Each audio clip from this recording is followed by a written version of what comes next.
বাংলা স্বাধীনতা পেয়েছে, ভয় আউট, ভরসা ইন। অনেক দায়িত্ব নিয়ে কাজ করতে হবে। আজ শান্তিকুঞ্জ অর্থাৎ নিজের বাড়ি থেকে বেরিয়ে বললেন মুখ্যমন্ত্রী শুভেন্দু অধিকারী। কাল থেকেই ময়দানে মুখ্যমন্ত্রী, আগামীকাল নবান্নে জোড়া কর্মসূচি রয়েছে তার আগেই সিন্ডিকেট বন্ধের বার্তা দিয়েছেন মুখ্যমন্ত্রী শুভেন্দু অধিকারী। এই নিয়ে আমরা আমাদের ছকভাঙা ছটার আলোচনা শুরু করব, তার জন্য স্টুডিওতে অতিথিরা রয়েছেন। তবে ঠিক যেরকম আপনাদের বলছিলাম যে মুখ্যমন্ত্রী হিসাবে গতকাল অর্থাৎ শনিবারই শপথ নিয়েছেন শুভেন্দু অধিকারী, আর গতকাল রাতেই তিনি কাঁথিতে শান্তিকুঞ্জে পৌঁছে যান। আর কাঁথিতে বোবাইদাকে ঘিরে উচ্ছ্বাস একেবারে নজরে পড়ার মতো। দেখতে পাচ্ছেন সেই ছবি। কেউ নিয়ে এসেছিলেন ব্রোঞ্জের চিতা, কারো হাতে ছিল রূপোর শাঁখ। কাল রাতেই কাঁথির শান্তিকুঞ্জের বাড়িতে ফেরেন মুখ্যমন্ত্রী শুভেন্দু অধিকারী, আর আজ বিকেলেই কাঁথির বাড়ি থেকে রওনা দেন তিনি।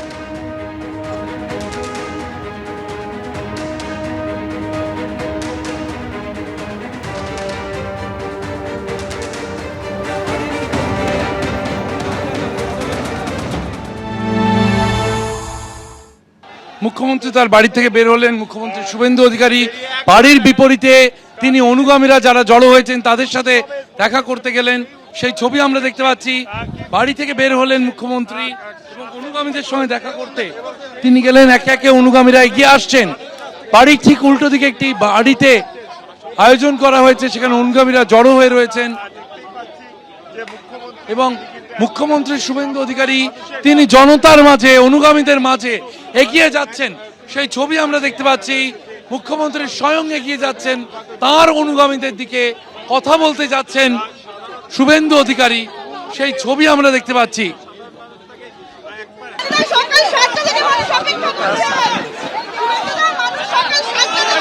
স্বাধীনতা পেয়েছে, ভয়ে আউট, ভরসা ইন। মোদিজি ভরসা দিয়েছে, মানুষ সাহস পেয়েছে, দায়িত্ব অনেক, কাজ করতে হবে।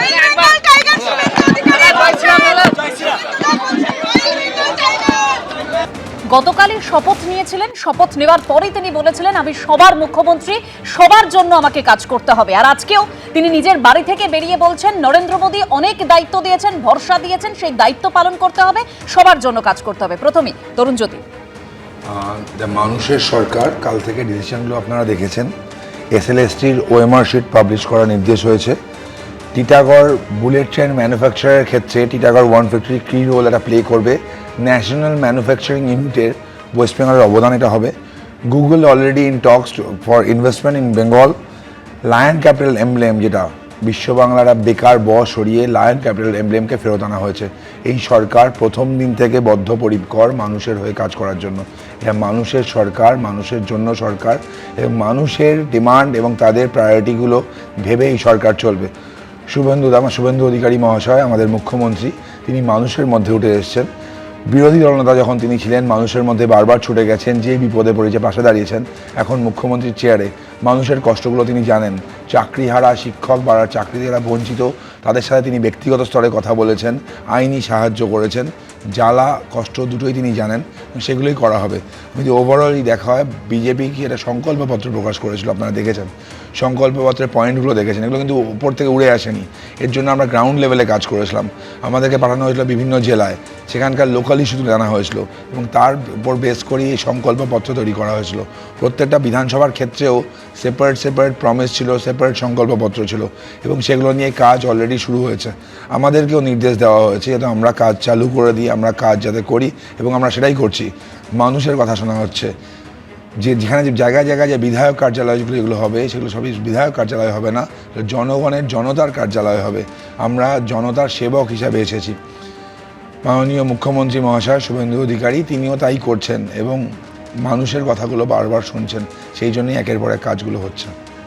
একদম তরুণ জ্যোতি সংকল্পপত্রের কথা বলছিলেন, এবং সেই সংকল্পপত্রে যা যা রয়েছে মুখ্যমন্ত্রী শুভেন্দু অধিকারী তিনি স্পষ্ট করে বলেছিলেন একদম সময় মতো সেই সংকল্পপত্রের সমস্ত প্রতিশ্রুতি পূরণ করা হবে। আমি একটু শুভময়দার কাছে যাব। শুভময়দা, এই যে মানুষের বিশ্বাস, মানুষের উচ্ছ্বাস, আজকে এই শান্তিকুঞ্জের সামনে সেই ভরসার জায়গাটা, মানুষ বিশ্বাস করছে যে প্রকৃত অর্থেই পরিবর্তন আনবে এই বিজেপির সরকার। প্রথমেই তরুণ জ্যোতিকে প্রচুর আন্তরিক শুভেচ্ছা, এবং নতুন যে সরকার এলো তাদেরকেও একেবারে আমরা খোলা মনে শুভেচ্ছা জানাচ্ছি। কিন্তু এই যে নতুন সরকার এলো, এই সময়টা তো একটা মধুচন্দ্রিমার সময়, এবং সত্যিকারের এখন তো তারা প্রশংসায় ভেসে যাবেনই, এবং বিশেষ করে কেন প্রশংসায় ভেসে যাবেন, কারণ আমাদের মানটা এমন একটা নিচে পৌঁছে গেছিল, বিশেষ করে শিল্প বা সংস্কৃতি এই জায়গায় এখন তরুণ জ্যোতিরা যদি কোনো কাজ না করেও বসে থাকেন তাহলেও আগের থেকে অনেক ভালো বলে মনে হবে। কারণ পশ্চিমবঙ্গ বিভিন্ন সূচকে, বিভিন্ন নিরিখে এবং একেবারে মানে আমাদের যে আমরা বারবার আগের সরকার যখন ক্ষমতায় ছিল তখন যে কথাগুলো তাদের বিরুদ্ধে বলতে পেরেছি, তার মধ্যে একটা মূলত হলো শিক্ষা সংস্কৃতিকে একেবারে শেষ জায়গায় পৌঁছে দেওয়া। বিশেষ করে মুখ্যমন্ত্রীর নিজের লেখা কবিতা, গান ইত্যাদি নিয়ে বাঙালির সংস্কৃতিকে একদম গুলিয়ে দেওয়া হয়েছে। এবং আপনারা নিশ্চয়ই একটা মিম লক্ষ্য করেছেন যে শুভেন্দু বাবুকে মানে রবীন্দ্রনাথ বলছেন যে আর কবিতা বেশি না লিখতে। কিন্তু সেই জায়গা থেকে দাঁড়িয়ে আমাদের কিন্তু মূল যে প্রশ্নটা আসছে, যেটা তরুণ জ্যোতি নিশ্চয়ই উত্তর দেবে, আমার ধারণা সে উত্তেজিত হবে না, যে শুভেন্দু অধিকারী তার প্রচারের সময় সংখ্যালঘুদের সম্পর্কে যে মন্তব্যগুলো করেছিলেন, আজকে তিনি সকলের মুখ্যমন্ত্রী, তিনি সিপিএম এর মুখ্যমন্ত্রী, তৃণমূলের মুখ্যমন্ত্রী, কংগ্রেসের মুখ্যমন্ত্রী, অবশ্যই বিজেপির মুখ্যমন্ত্রী। এবার এই জায়গায় সংখ্যালঘু সুরক্ষা আমাদের দেশের যে সাম্প্রতিক পরিস্থিতি, সেই জায়গায় দাঁড়িয়ে এটা একটা কনসার্ন, একটা জায়গা যে এই যে ভয় থেকে ভরসায় উত্তরণের যে জায়গা, তাদেরও ভয় থেকে ভরসায় উত্তরণের প্রশ্নটা বারবার করে সামনে আসছে। মাছ নিয়ে যেমন বিজেপি একেবারে সরাসরি বার্তা সকল মানুষকে দিতে পেরেছেন, আজকেও যে মাছ ভাত খাওয়ার ঘটনাগুলো ঘটেছে। কিন্তু আমাদের যে মূল দায়িত্বটা থাকবে তরুণ জ্যোতিদের সামনে, সেটা হচ্ছে তরুণ জ্যোতিরা আমাদের সমালোচনা কত তাড়াতাড়ি করতে দিচ্ছেন, কতটা স্পেস দিচ্ছেন, অর্থাৎ আমাদের ভয় না পেয়ে একটা রাষ্ট্র ব্যবস্থার বিরুদ্ধে যে বক্তব্যের জায়গা কতটা বলতে দিচ্ছেন। এবং এইখানেই প্রশ্ন আসবে যে সমাজের যারা অসহায় মানুষ, তাদের অনেক মন্ত্রী হয়েছেন একেবারে পিছিয়ে থাকা জায়গা থেকে দাঁড়িয়ে, এবং সেটাই তো আমরা চাই একটা গণতন্ত্রে শুধুমাত্র মুখার্জি, ব্যানার্জি এরাই কেন আমাদের রাজ্য শাসন করবে, যেটা বহু বছর ধরে আমরা দেখে এসেছি উচ্চ বর্ণের হিন্দুরা আমাদের রাজ্য শাসন করে এসছে। সেই জায়গায় তো তরুণ জ্যোতিরা সত্যিই বিভিন্ন জায়গা থেকে মানুষকে সামনে আনছেন। এর প্রমাণ সাঁওতালি ভাষায় শপথ গ্রহণ হয়েছে। এই যে কথাগুলো সুমনের গানে যে কথাগুলো ছিল, সেই কথাগুলো তো তৃণমূল রাজত্বে ইমপ্লিমেন্টেড হয়নি। নিম্নবিত্ত মানুষ বিপদে ছিলেন, হ্যাঁ লক্ষ্মীর ভান্ডার ছিল, তাদের কাছে টাকা পৌঁছে গেছিল, কিন্তু সার্বিক উন্নয়নের কথা আসেনি, সার্বিক উন্নয়নের কথা আসেনি আদিবাসীদের। কিন্তু একই সঙ্গে সংখ্যালঘুদের প্রশ্ন নিয়ে কিন্তু আমরা বারবার বিজেপির সামনে যাব। এই মধুচন্দ্রিমার দিনগুলো শেষ হলে আরও হয়তো আমরা জোর গলায় বলার চেষ্টা করব, এবং আমরা অবশ্যই লক্ষ্য রাখবো যে বিজেপি সরকার সমস্ত মানুষকে নিয়ে কিভাবে পশ্চিমবঙ্গকে উন্নয়নের পথে নিয়ে যায়। এবং গুগলের কথা যেটা বিশেষ করে তরুণ জ্যোতি বললেন, এটা সবচেয়ে গুরুত্বপূর্ণ।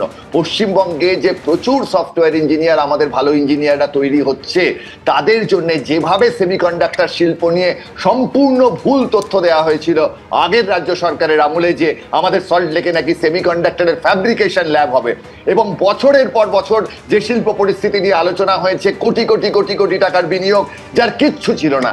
আজকে এই জায়গায় আমার ধারণা বিজেপি যদি একটা সঠিক দিশা দেখাতে পারে, অ্যাডভাইজার হয়েছেন সুব্রত গুপ্ত মহাশয়, তিনিও আইআইটির ইঞ্জিনিয়ার, ফলে একটা নতুন দিনের স্বপ্ন আমরা দেখছি।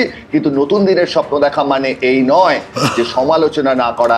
আমরা আশা করি তরুণ জ্যোতিরা আমাদের কথা বলার সুযোগ দেবে আগামী। একদম, আমি অবশ্যই তরুণ জ্যোতির কাছ থেকে উত্তর নেব, কিন্তু দেখুন মুখ্যমন্ত্রী শুভেন্দু অধিকারী তিনি গতকাল শপথ নিয়েছেন, আর তারপর থেকেই ময়দানে নেমে পড়েছেন তিনি। আগামীকাল নবান্ন সভাঘরে মুখ্যমন্ত্রীর প্রশাসনিক বৈঠক রয়েছে। তার আগে নবান্ন সভাঘরের নিরাপত্তা খতিয়ে দেখলেন পুলিশ কমিশনার অজয় নন্দা। এটা নবান্ন সিকিউরিটি রিভিউ করলাম আমরা। কালকে মিটিং ব্যাপারে আমার কাছে কোনো মানে কি হবে না হবে আমরা জানি না, কিন্তু মিটিং হবে এটা জানি। সিকিউরিটি রিভিউ যেটা আগে থেকে সিকিউরিটি হচ্ছিল, ওই কি ব্যবস্থা ছিল, আরও যদি কিছু পরিবর্তন করতে হয় কি করতে হবে, এইসব নিয়ে আলোচনা হলো। কালকে বৈঠক ব্যাপারে আমাদের যে বৈঠক আছে পুলিশকে নিয়ে, ওটা 5টার সময় আছে। আমরা হ্যাঁ ওইখানেই হবে, ওইখানেই। এই ব্যাপারে এখন আমরা কিছু বলছি না, মুখ্যমন্ত্রী বৈঠক হবে আগামীকাল 5টার সময়, ওইখানে দিশা নির্দেশ দেওয়া হবে, তারপরে আমরা বলব। আমি এখান থেকে সলিলদার কাছে যাব। সলিলদা, মানুষের তো প্রত্যাশা অনেক, ইতিমধ্যে সিন্ডিকেট নিয়ে বার্তা দিয়েছেন মুখ্যমন্ত্রী শুভেন্দু অধিকারী, কালকে প্রশাসনিক বৈঠক রয়েছে, কি মনে হচ্ছে কি বার্তা দেওয়া যেতে পারে? দেখো, মানের কথা অনেকে বলছে যে পূর্বতন সরকার ছিল, যাদের মানদণ্ড বলে কিছু নেই, মানই নেই, তার মানদণ্ড কি থাকবে বলো? প্রথম কাজ হচ্ছে গণতন্ত্রের 4টে স্তম্ভকে রক্ষা করা, লেজিসলেচার, এক্সিকিউটিভ, জুডিশিয়ারি এবং মিডিয়া, এদের সর্বপ্রথম রক্ষা করতে হবে। দ্বিতীয় হচ্ছে আইনের শাসনকে প্রতিষ্ঠা করতে হবে, এবং খালি তাই না, যে আইনটাকে ক্রিয়েট করেছে সেই আইনটাকে, যেগুলো আইন প্রণয়ন যেগুলো হবে সেটাকে সঠিকভাবে রূপায়িত করতে হবে। যেমন দিনের পর দিন সরকারি ফান্ড যেভাবে তছনছ করেছে, লুট করেছে, এসসি এসটি সার্টিফিকেট জাল করা হয়েছে, প্রশাসনিক আধিকারিকদের সঙ্গে রাজনৈতিক ব্যক্তিত্বরা মিলেমিশে যেভাবে সরকারি ফান্ড লুট করেছে, সবগুলো কেসের রিভিউ করতে হবে।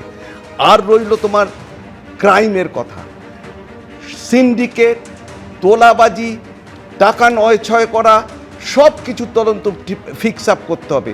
বেলডাঙ্গার ঘটনা সেন্ট্রাল এজেন্সি করছে, সেটাকে মনিটর করতে হবে।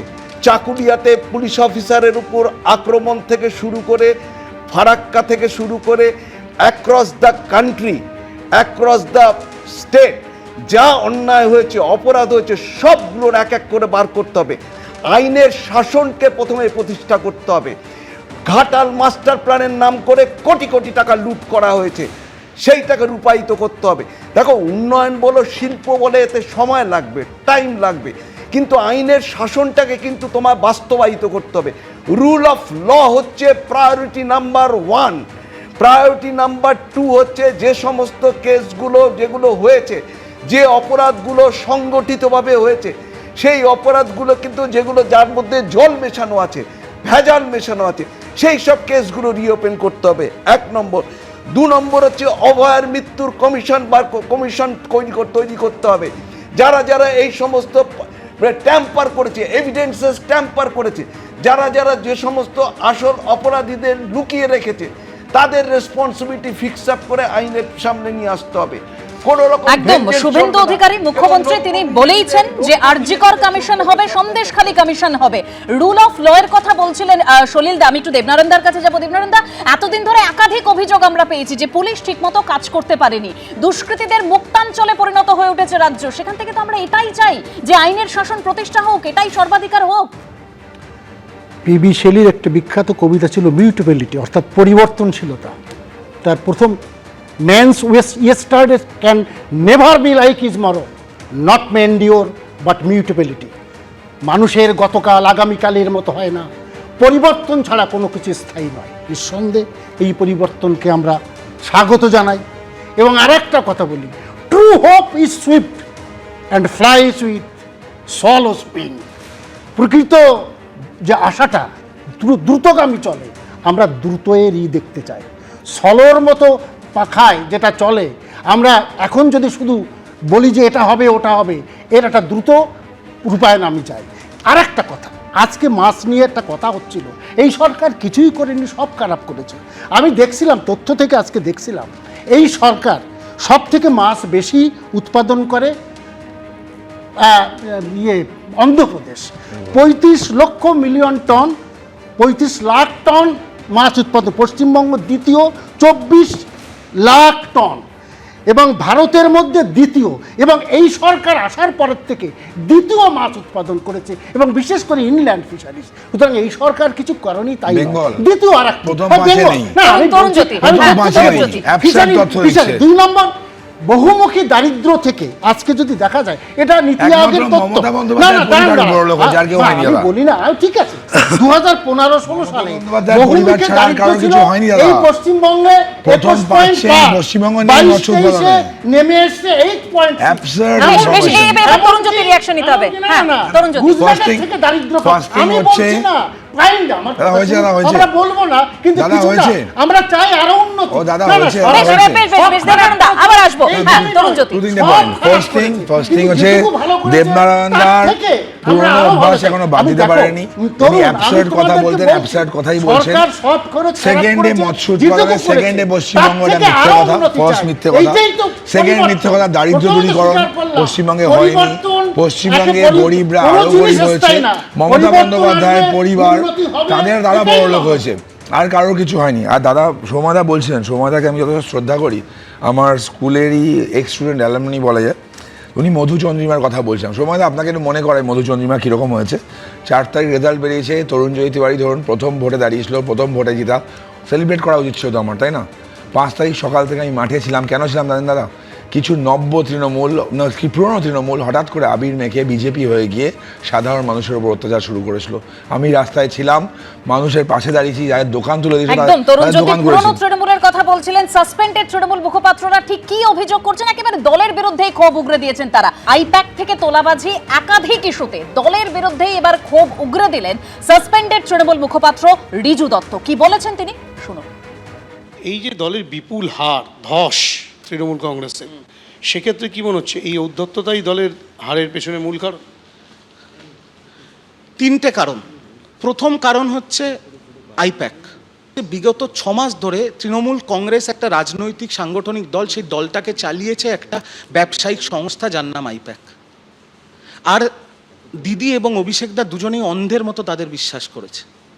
তারা আমাদের থেকেও টাকা নিয়েছে, তারা বিজেপির সাথেও সেটিং করেছে, দিয়ে দলটাকে পুরো ভোগে পাঠিয়ে দিয়েছে, পুরো দলটাকে শেষ করে দিয়েছে। কাউন্সিলর, পঞ্চায়েত প্রধান, পঞ্চায়েত সমিতির মেম্বার, জেলা পরিষদ, জেলা পরিষদের কর্মাধ্যক্ষ, এরা যা অত্যাচার করেছে, এরা সাধারণ মানুষের থেকে যা তোলাবাজি করেছে, তার এটা ফল। আর সর্বোপরি কারণ মহিলা সম্মান। আমরা ভাবতাম 1500 টাকা দিচ্ছি, সব বাংলার মা বোনেরা দিদিকে ভোট দেবে। আপনি 1500 টাকা দিয়ে বাংলার মহিলাদের সম্মান কিনতে পারেন না। আমি দায়িত্ব নিয়ে বলছি, নিচু স্তরের এই ব্লক সভাপতি এবং তার নিচের স্তরের তৃণমূলের নেতাদের হাতে বাংলার হিন্দু মহিলারা দিনের পর দিন, মাসের পর মাস, বছরের পর বছর অত্যাচারিত। প্রতীক জৈন আমাকে ডেকে বলল, তোমার টিকিট কনফার্ম। কোথার থেকে? ডেবরা, পশ্চিম মেদিনীপুর। প্রতীক জৈনের গোদরেজ ওয়াটার সাইডের অফিসের বাইরে আরেকটা ঘরে বসতো তার একজন সহায়ক, সেও নাকি শীর্ষকর্তা আর্থপাইকের, নাম অর্জুন, পুরো নাম যাই না। সে আমাকে বলল টিকিটটা কনফার্ম করতে হলে 50 লক্ষ টাকা দিতে হবে। প্রতীক চাইনি কোনোদিন টাকা, 50 লক্ষ টাকা দিতে হবে। বাড়িতে এসে নিজের স্ত্রীকে বলেছি, চোখে জল নিয়ে, আমার স্ত্রী আমার মা তাদের গয়না হাতে তুলে দিয়েছে। পরের দিন সকালবেলা নিজের বিবেককে বোঝাতে পারিনি, তাদের গয়না ফেরত দিয়েছি, মা কালী বাঁচিয়ে নিয়েছে, নইলে আজকে বাড়িতে মুখ দেখাতে পারতাম না। ওরা কি করতো, ধরুন একটা বিধানসভায় 4 জন স্বপ্ন দেখছে বিধায়ক হবে, ওরা 4 জনকেই গিয়ে বলতো তোমরা বিধায়ক হবে, বলে যার কোনো চান্স নেই তার থেকে নিত 20 লাখ টাকা, আর যার যে হচ্ছে তার থেকে নিত 50 লাখ টাকা। তাহলে এরকম 4 জনের থেকে 1 কোটি টাকা তো একটা বিধানসভার থেকে উঠে গেল। তখন আমি পাগলের মতো আমার দলের শীর্ষ নেতৃত্বকে ফোন করেছি ফল ঘোষণার পর, যাতে আমি রক্ষা করুক আমাকে, আমার পরিবারকে বাঁচানোর জন্য। কেউ ফোন ধরেনি। বিজেপির নেতারা ফোন করে জিজ্ঞেস করেছে কোনো অসুবিধা নেই তো? কেউ বলছে রিজুদা তুমি ঠিক আছো, কেউ বলছে রিজু তোর পরিবারে কোনো অসুবিধা নেই তো?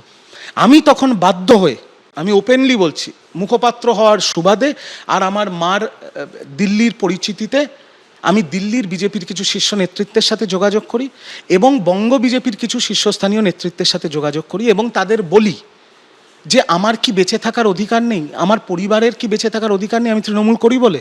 না, আমার জীবন জীবিকার অধিকার নেই, আমার চাকরি টাকরিও আপনারা সব নিয়ে নেবেন, আমি কি করব? তখন তারা আমাকে বলেছে তোমার গায়ে বা তোর গায়ে একটা আঁচড়ও পড়বে না। এবং আমি এটা বলবো, আমার লোকাল বিজেপির বিধায়ক রিতেশ তিওয়ারি, তিনি পুলিশকে ফোন করে স্পষ্টভাবে বলেছে যে রিজুর গায়ে হাত পড়া মানে আমার গায়ে হাত পড়া, এবং আমার পরিবারকে রক্ষা করেছে। তার সাথে লোকাল যে বিজেপির লিডার, মণ্ডল সভাপতি ইত্যাদি তাদের শাখা সংগঠনের নেতৃত্ব। এই সত্যি কথাটা আমি বলেছি বলে আজকে দল থেকে আমি সাসপেন্ডেড। প্রদীপদা, দেখুন যেটা শুনলাম একটু আগে, সেটা থেকে আসলে এই যে এত বিপুল পরিবর্তন হলো সেটাই বোঝা যাচ্ছে যে তৃণমূল কংগ্রেস যে দল, সেই দলটা আসলে কিভাবে বিকিয়ে গেছিল এবং এখানে সরকারের ওপরে মানুষের তো একটা আস্থা থাকে, সেই আস্থাটাই ছিল না। মানে দলের ওপরে দলীয় কর্মীদের আস্থা নেই আর সরকারের ওপরে মানুষের আস্থা নেই। এই জায়গা থেকে আজকে আমরা পরিবর্তনের সামনে দেশে দাঁড়িয়েছি। এবং কিন্তু একটা জিনিসই খারাপ লাগছে যে যিনি এই কথা বলছেন তিনি কি এখন বিরোধী রাজনীতি করবেন না তৃণমূল কংগ্রেসের হয়ে? মানে বিরোধী যে মাত্র তৃণমূল কংগ্রেস হলো, কেন তাদের মুখপাত্ররা বলছে? তারা এতদিন কেন মিডিয়ার সামনে বলেননি? যদি আজকে তৃণমূল কংগ্রেস ক্ষমতায় ফিরতেন তাহলে কি তারা এই কথাগুলো বলতেন কি বলতেন না? অর্থাৎ তৃণমূল কংগ্রেস ক্ষমতায় থাকলে আমি থাকবো, তৃণমূল কংগ্রেস ক্ষমতায় না থাকলে বিক্ষুব্ধ হয়ে আমি অন্য জায়গায় যাওয়ার চেষ্টা করব। যারা বিরোধী রাজনীতি করেন তারা এটা বুঝবেন। আজকে বিজেপির যিনি মাননীয় মুখ্যমন্ত্রী হয়েছেন শুভেন্দু অধিকারী বিরোধী রাজনীতি করে উঠে এসছেন। ফলে আমি আশা করব যে বিজেপির তরফে অন্তত যারা বিরোধী রাজনীতি করতে 1 ঘন্টাও পারবে না এরকম যাদের মানসিকতা, তাদের দয়া করে দলে নেবেন না। প্রোটেকশন দিন, সাধারণ মানুষের সঙ্গে এনাদেরও প্রোটেকশন দিন, কিন্তু এনারা চাইছেন এখন বিজেপিতে ঢুকতে, বিজেপিতে যাতে তাদের এন্ট্রি না হয়। আমাদের এই পশ্চিমবঙ্গের রাজনীতির সংস্কৃতিকে কলুষিত করা থেকে বাঁচান বিজেপি নেতারা, এইটা আমি বিজেপি সরকারের কাছে চাইবো। যেরকম তারা সরকার আগামী দিনে আমরা মনে হয় যে শুভেন্দু অধিকারী মহাশয় যিনি একজন খুব স্মার্ট পলিটিশিয়ান, সেরকম একটা স্মার্ট অ্যাডমিনিস্ট্রেশন, প্রশাসন, সুশাসন আমাদের সামনে দেবেন, যেখানে স্বচ্ছতা থাকবে, যেখানে দুর্নীতির সঙ্গে সরকারের যে একদম ওতপ্রোতভাবে নাম জড়িয়ে গেছে সেটার থেকে মুক্ত হবে পশ্চিমবঙ্গ। তরুণ জ্যোতি, আচ্ছা, রিজু দত্ত আমার পরিচিতরা ছেলে, তোমার স্টুডিওতে বহুবার দেখা হয়েছে, তুই সম্পর্ক। পরিষ্কার কথা বলতে চাই, এই রিজু দত্ত বলল না 4th মে ডিজে বাজাবে, আমাদের দেখে নেবে। বিরোধী রাজনীতি করতে দম লাগে। চিংড়ি মাছ চেনো তো? চিংড়ি মাছ আমার মেরুদণ্ড থাকে না, head full of shit, still high value. এরা হচ্ছে চিংড়ি মাছ, অমেরুদণ্ড প্রাণী। এরা যে বড় বড় কথা বলছে, রিজু দত্ত মানুষ এবং জানোয়ারের তফাৎ জানে কি? জানে না মনে হয়। রিতেশ দা ওকে ফোন করে বলেছে সুরক্ষা দেবে, কারণ রিতেশ দা মানুষ। আর রিজুদের যখনই দেখেছি আমরা জানোয়ার দেখতে পেয়েছি। 2021-এ ভোটের পর আমাদের 54 জন মারা গেছিল, 2018 থেকে 350 জন মারা গেছে। এই কাঁধের ওপর না আমাদের কর্মীদের লাশের বোঝা আছে, যারা লাশটা ফেলেছিল, যারা উচ্ছ্বাস করেছিল। 2 মে যখন আমরা মার খাচ্ছি, আমাদের কার্যকর্তারা মরছে, বাড়িঘর ভাঙচুর হচ্ছে, ধর্ষণ করা হচ্ছে, এদের পাশবিক উল্লাস আমরা দেখেছিলাম। আজকে বড় বড় কথা হচ্ছে। আচ্ছা, গয়না বিক্রি করে টিকিট কিনতে কেন গেছিল? দাম ছিল বলে নাকি গয়না বিক্রি করে টিকিট কিনবে, সেখান থেকে মানুষের টাকা লুট করে কোটি কোটি টাকা কামাবে? আমি জানি না রিজু দত্তকে কে শেল্টার দিচ্ছে। ওর কিছু হবে না সেটুকু বলতে পারি, ওর কোনো ক্ষতি হবে না সেটা বলতে পারি, কারণ আমরা মানুষ, ওরা জানোয়ার। কিন্তু ভারতীয় জনতা পার্টিতে ঢোকার চেষ্টা যেন না করে। এইরকম লোকগুলোর ভারতীয় জনতা পার্টিতে কোনো জায়গা নেই। যদি ঢোকার চেষ্টা করে, আমার মতো লোক যারা দিনের পর দিন মাঠে ছিল, যারা দিনের পর দিন লড়াইটা করেছে, যারা দিনের পর দিন কোর্টে আমাদের কার্যকর্তাদের বাড়ি ফেরানোর জন্য মামলা করেছে, তারা প্রোটেস্ট করবে এবং তারা ছাড়বে না। একদম। সলিলদা, দেখো, আমার সবচাইতে যেটা বড় কথা সেটা হচ্ছে যে এই সমস্ত নব্য বিজেপি অথবা ভাবি নব্য বিজেপি, এরাই কিন্তু যদি কিছু খারাপ হয় এই দলের তরুণের দলে। আমি আসবো, কারণ রিজু দত্তের মতো আরেকজনের বক্তব্য আপনাদের সামনে রাখবো। কোহিনুর মজুমদার, তৃণমূলকে শেষ করার পেছনে অভিষেক বন্দ্যোপাধ্যায় আরজিকর আন্দোলনের সময় সরকার ফেলে দেওয়ারও চক্রান্ত করেছিলেন, অভিযোগ করছেন কে সাসপেন্ডেড তৃণমূলের মুখপাত্র কোহিনুর মজুমদার। শুনুন। এই তৃণমূলকে শেষ করার পেছনে অভিষেক বন্দ্যোপাধ্যায় এবং মমতা বন্দ্যোপাধ্যায় তার প্রতি অন্ধস্নেহ। গত 4 বছর ধরে তৃণমূলের যে ক্যারেক্টার, সেই ক্যারেক্টারের একটা বড় পরিবর্তন হয়েছে। যে তৃণমূল স্তরের দল ছিল, ঘাসফুল দল ছিল, সে দল রাতারাতি কর্পোরেট চলে গেছে। আগে তৃণমূল ভবনে অবাধ বিচরণ ছিল, সবাই আসতেন। আজকে আমরা দেখেছি তৃণমূল ভবনে সবেধন নীলমণি একমাত্র বক্সিদা বসে থাকেন, এবং সকাল 8টার সময় দূর থেকে আসা তৃণমূল কংগ্রেসের ব্লক স্তরের নেতা বলুন, বুথ স্তরের নেতা বলুন, পঞ্চায়েত সমিতির রিপ্রেজেন্টেটিভ বলুন, বা সাধারণ কর্মী যার সমস্যা, যার দলে কিছু ঘটনা ঘটছে, দলকে জানাবে, নেত্রীকে জানাবে, কি করে জানাবে? সেখানে এসে ক্যামাক স্ট্রিটের সিঁড়ির তলায় বসে থাকে, দিনের পর দিন চলে যায়। অভিষেক বন্দ্যোপাধ্যায় তো ছেড়ে দিন, অভিষেক বন্দ্যোপাধ্যায় 3টের সময় ক্যামাক স্ট্রিট ঢোকে, 6টার সময় ক্যামাক স্ট্রিট বেরিয়ে যায়। ওই সময় ক্যামাক স্ট্রিটে মাছি ঢুকতে পারে না। মানে জানেন তো, অভিষেক বন্দ্যোপাধ্যায়ের কাছে হতে গেলে আপনাকে তন্ত্র মতে পুজো করতে হয়, প্রপার মন্ত্র, প্রপার তন্ত্র, প্রপার নৈবেদ্য, এবং কিছু সময় প্রপার দক্ষিণা না হলে ভগবান একেবারেই খুশি হতেন না। অভিষেক বন্দ্যোপাধ্যায়ের নেতৃত্বে একটা সাবোটাজ হয়েছিল মমতা বন্দ্যোপাধ্যায়ের সরকারকে ফেলে দেওয়ার, সেটা আরজিকর মুভমেন্টের সময়। আর যারা আরজিকর মুভমেন্টের সময় আন্দোলন করেছিলেন, সেটাকে রিফিউজ করেছিলেন, তাদের সবাইকে সাইডলাইন করার চেষ্টা করেছে অভিষেক বন্দ্যোপাধ্যায়, ইনক্লুডিং মি। এরপর কসবা ল কলেজের যখন ঘটনা ঘটে, আমি একটা ফেসবুকে প্রতিবাদ করি যে ফ্রেশ ব্লাড যে অভিষেক ব্যানার্জি জিন্দাবাদ বলবে, সেই অভিষেক ব্যানার্জির লোক হয়ে যাবে, সেই তৃণমূলের ফ্রেশ ব্লাড হয়ে যাবে, সেই নেতা হয়ে যাবে। তখন আমাকে অভিষেক বন্দ্যোপাধ্যায়ের অফিস থেকে বলা হয় যে না, এটা করা যাবে না, ডিলিট করে দাও। এই তৃণমূলকে শেষ করেছে আমাদের তৈরি করা তৃণমূল, মমতা ব্যানার্জির তৈরি করা তৃণমূল, সিপিএম এর কাছে মার খাওয়া তৃণমূল। এই তৃণমূলকে শেষ করেছে একমাত্র হঠাৎ করে প্যারাশুট থেকে নেমে তার নাম অভিষেক বন্দ্যোপাধ্যায়। তোলাবাজির প্রশ্ন নিয়ে আজকে সবাই প্রশ্ন করছে, এটা সবাই জানে যে প্রার্থী দেওয়া এবং আপনার কি ব্লক সভাপতি, টাউন সভাপতি, কেউ একটা জলের লাইন দিয়ে 10,000 টাকা নিয়েছে, কেউ একটা আগে জলের লাইন দিয়ে কোনো কাউন্সিলর আগে দিয়ে সিসি করিয়ে করার জন্য 5,000 নিয়েছে, 10,000 নিয়েছে। কিন্তু যেটা 10 লাখ, 20 লাখ, 50 লাখ ব্লকের সভাপতি হবে বলে, জেলার সভাপতি হবে, প্রার্থী হবে বলে, সেইটা অত্যন্ত উচ্চ স্তরে গেছে। ওটা তো ফিল্টারেশন প্রসেস, তাকে তো ওটা অনৈতিকভাবে কালেক্ট করতে হবে। সো দিস ফিল্টারেশন প্রসেস, এইটা তৃণমূল কংগ্রেসকে তো প্রশ্নচিহ্নের মধ্যে ফেলেছে। যে ব্লক প্রেসিডেন্ট হবে সেটাকে তো টাকাটা, মালটা তুলে এনে দিতে হবে। হ্যাঁ, সলিল দা, প্রথমে রিজু দত্তের বক্তব্য, তারপর কোহিনুর মজুমদার। দেখো, এই সমস্ত ভাবি নব্য বিজেপি সম্পর্কে আমার কোনো ইন্টারেস্ট নেই। ওটা তরুণ যথেষ্ট, তরুণ যা বলার বলে দিয়েছে, আমার সম্পূর্ণ একমত। কিন্তু আমার কথা হচ্ছে, এই পাবলিক এক্সচেকার কীভাবে লুট হচ্ছে বলো তো? 2016 সালের 18ই অক্টোবর দুর্গাপুর এক্সপ্রেসওয়ে থেকে মুর্শিদাবাদে মিটিং করতে করে ফিরছিলেন অভিষেক ব্যানার্জি। একটা দুধের গাড়ির সঙ্গে একটা পাইলট কারের ধাক্কা লাগে, তাতে করে উনি সামান্য আহত হয়েছিলেন, বা যতটাই হোক চোখে আঘাত লেগেছিল। তারপরে সেই লোকটা দিনের পর দিন 2016 পর থেকে জেড প্লাস ক্যাটাগরি পেয়ে আসছে। অতিরিক্ত ফোর্স তো উইথড্রন হয়ে গেছে। কেন? উনি কি ডিজার্ভ করে জেড প্লাস ক্যাটাগরি? এখনো কেন জেড প্লাস ক্যাটাগরি থাকবে? আমি মাননীয় মুখ্যমন্ত্রীকে অনুরোধ করব, আমি সাধারণ মানুষের তরফ থেকে বলতে চাই, তার Z plus category immediately withdraw করার জন্য রেকমেন্ড করা হোক গভর্নমেন্ট অফ ইন্ডিয়ার কাছে। He does not deserve to get Z plus category security. বেশ, শুভময়দা। দেখুন, মূল বিষয়টা হচ্ছে যে তৃণমূল কংগ্রেসের মধ্যে কে প্রার্থী হতে গিয়ে কত টাকা দিলেন আমাদের কিচ্ছু যায় আসে না। তৃণমূল কংগ্রেস একটা মাফিয়া রাজ চালিয়েছে, তার মধ্যে একজন আরেকজনকে প্রার্থী হওয়ার জন্য টাকা দিয়েছেন। ভারতের আইন ব্যবস্থার মধ্যে এটা কিভাবে পড়তে পারে জানা নেই, ফলে এই ধরনের অভিযোগগুলো কোনো কাজে দেবে না। যেটা দেবে, যেটা তরুণজ্যোতি একটু আগে বলেছে এবং যে নিয়েও লড়াইতে সামিল ছিল অনেকদিন, সেটা হচ্ছে যে পাতাগুলো, যে পাতায় ওসিআর এর পাতাগুলো, সেগুলো এখন ওয়েবসাইটে দেখতে পাওয়া যাবে। সেই সমস্যার সমাধান, কারণ সেখান থেকে মানুষের যে টাকা নেওয়া হয়েছে সরকারি চাকরি বিক্রি করে, আমাদের কাছে সেটা অনেক বেশি গুরুত্বপূর্ণ। এখন এই ধরনের ঘটনা বারবার ঘটবে। তৃণমূল কংগ্রেসের পক্ষ থেকে তাদের নিজেদের মধ্যে ভাগ বাটোয়ারা নিয়ে যে আলোচনা, সেই আলোচনায় পশ্চিমবঙ্গের মানুষ ইন্টারেস্টেড নয়, কারণ তারা তাদের তোলা টাকা কিভাবে ভাগ করবেন, কে কাকে দেবেন, সেটা ভারতের আইনের মধ্যে কিভাবে আসবে, সেটা হয়তো আমার থেকে তরুণজ্যোতি বেশি ভালো বলতে পারবে। কিন্তু আমাদের বেশি করে চাওয়া থাকবে সরকারি চাকরির ক্ষেত্রে, শিক্ষা দুর্নীতির ক্ষেত্রে, বিভিন্ন চাকরি বাকরির ক্ষেত্রে যে গোলমালগুলো তারা পাকিয়েছেন এবং সেখানে যে টাকা তোলা হয়েছে, মানুষকে যেভাবে ভুল পথে চালিত করা হয়েছে, সেই জায়গাগুলোর উত্তর। দ্বিতীয়, সমাজ তাদেরই বিশ্বাস করে যারা শাসকের বিরোধী স্বরে প্রথম থেকে কথা বলেন।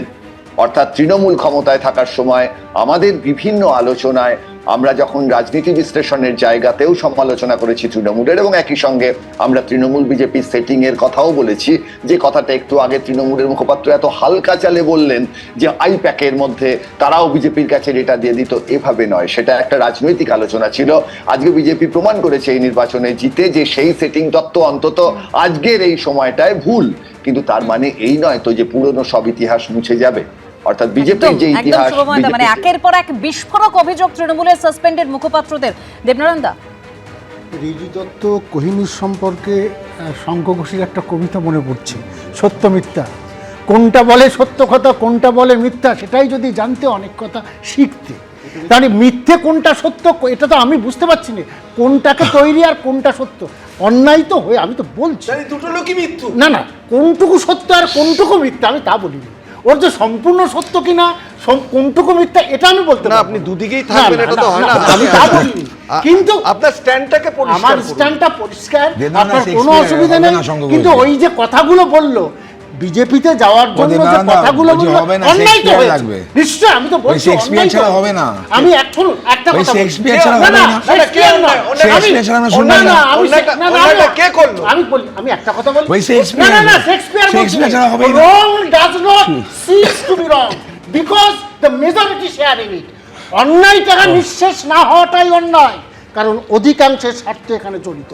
যদি অন্যায় হয়ে থাকে সে নিশ্চয় হয়ে সুন্দর আলো ফুটুক। একদম এই জায়গা থেকে সরকার- আইনের শাসন প্রতিষ্ঠা হবে এবং বারবার করেন মুখ্যমন্ত্রী শুভেন্দু অধিকারী এই আশ্বাসে দিচ্ছেন এবং সাধারণ মানুষ এই জায়গাতেই ভরসা করেছে এবার বিজেপি সরকারের উপর।